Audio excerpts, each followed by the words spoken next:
Shalom saudara sekalian, salam sejahtera dalam kasih Tuhan kita. Kebenaran hari ini menjadi anak Allah. Kalimat kasih karunia akan berkuasa oleh kebenaran untuk hidup yang kekal. Ya, kasih karunia akan berkuasa oleh kebenaran untuk hidup yang kekal. Maksudnya adalah di dalam kasih karunia ada kehidupan yang sesuai kehendak Allah, guna hidup kekal nanti di langit baru dan bumi yang baru. Kita tidak boleh merasa cukup hanya memiliki keyakinan terhadap korban Kristus, kemudian yakin sudah memiliki kasih karunia, serta merasa sudah dibenarkan atau dianggap benar. Tetapi orang Kristen harus berjuang mengisi kasih karunia yang ia terima dengan mengerjakan keselamatan dengan takut dan gentar, yaitu menghidupi kehidupan Yesus di dalam hidupnya.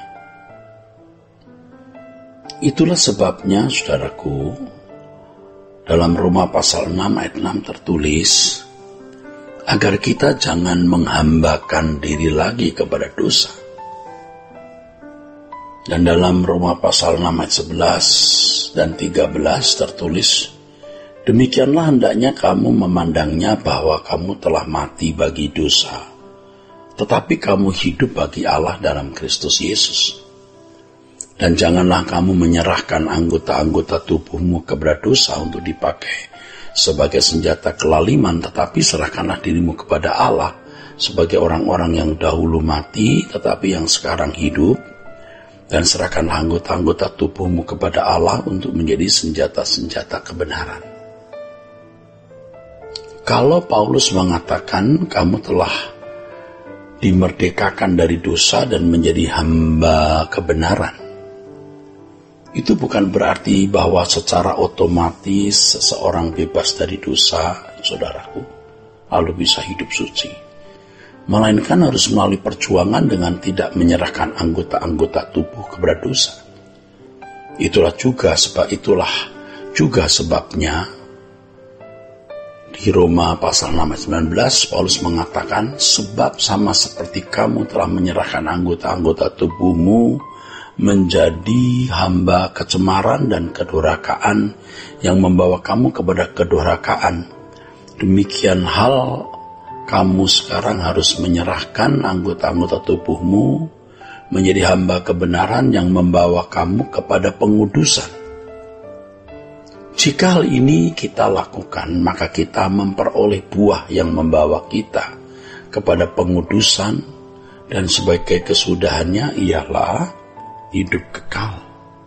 Hidup kekal.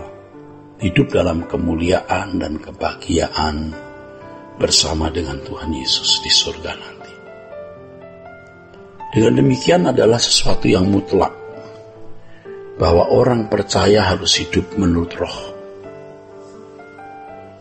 Artinya hidup dalam keberkenanan di hadapan Allah seperti hidup Yesus. Maka dalam Roma pasal 8 ayat 6-7 Paulus menasihati jemaat sebagai berikut. Karena keinginan daging adalah maut, tetapi keinginan roh adalah hidup dan damai sejahtera. Sebab keinginan daging adalah perseteruan terhadap Allah, karena ia tidak takluk kepada hukum Allah. Hal ini memang tidak mungkin baginya. Hidup menurut roh atau dipimpin oleh roh adalah kemutlakan. Sebab banyak orang yang dipimpin roh adalah anak-anak Allah. Dengan demikian orang yang tidak hidup dalam pimpinan roh tidak dapat hidup dalam perdamaian dengan Allah. Tidak mungkin, ya. Tuhan berjalan dan berdamai dengan orang yang tidak hidup di dalam pimpinan roh, saudaraku. Penjelasan ini menunjukkan dengan jelas, ya. Keterangan atau apa yang saya paparkan ini menunjukkan dengan jelas bahwa orang yang hidup dalam daging atau tidak mengenakan hidup Yesus tidak bisa hidup dalam perdamaian dengan Allah. Firman Tuhan mengatakan sebab mereka yang hidup dalam daging tidak mungkin berkenan kepada Allah. Dalam hal ini kita bisa mengerti mengapa Paulus mengatakan bahwa kita adalah orang-orang yang berhutang bukan kepada daging untuk hidup menurut daging, melainkan untuk hidup di dalam roh atau hidup dalam pimpinan roh. Dan itu artinya sama dengan hidup seperti yang dijalani oleh Yesus, hidup yang dikenakan oleh Yesus. Dengan demikian, saudara, panggilan kita kepada Allah sebagai Bapa, artinya kalau kita memanggil Allah sebagai Bapa, menjadi sah atau benar. Sebab mereka yang dipimpin roh Allah adalah anak-anak Allah dan layak memanggil Allah sebagai Bapa. Dengan demikian dari pihak Allah, Allah menyediakan sarana pendamaian itu, saudara.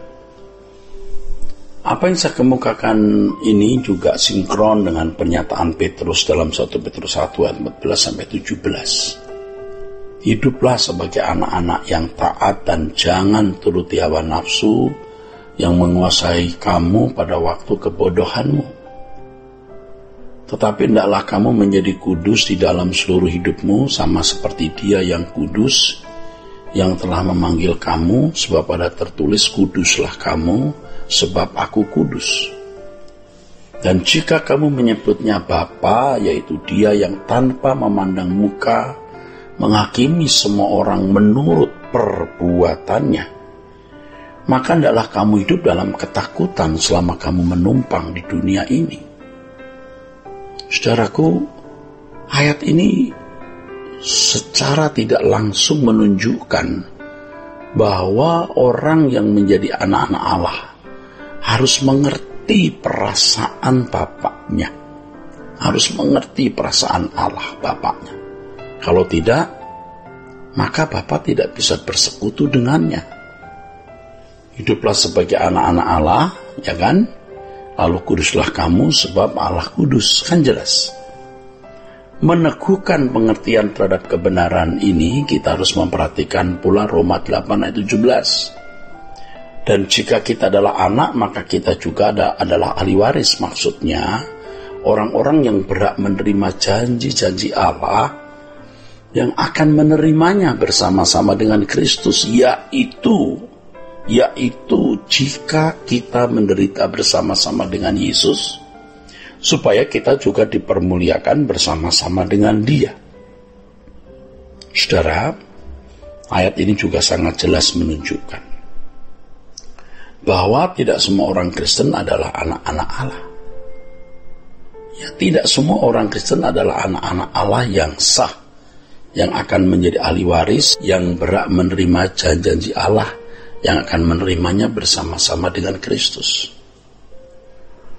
Orang percaya yang menderita bersama-sama dengan Yesus itulah anak-anak Allah.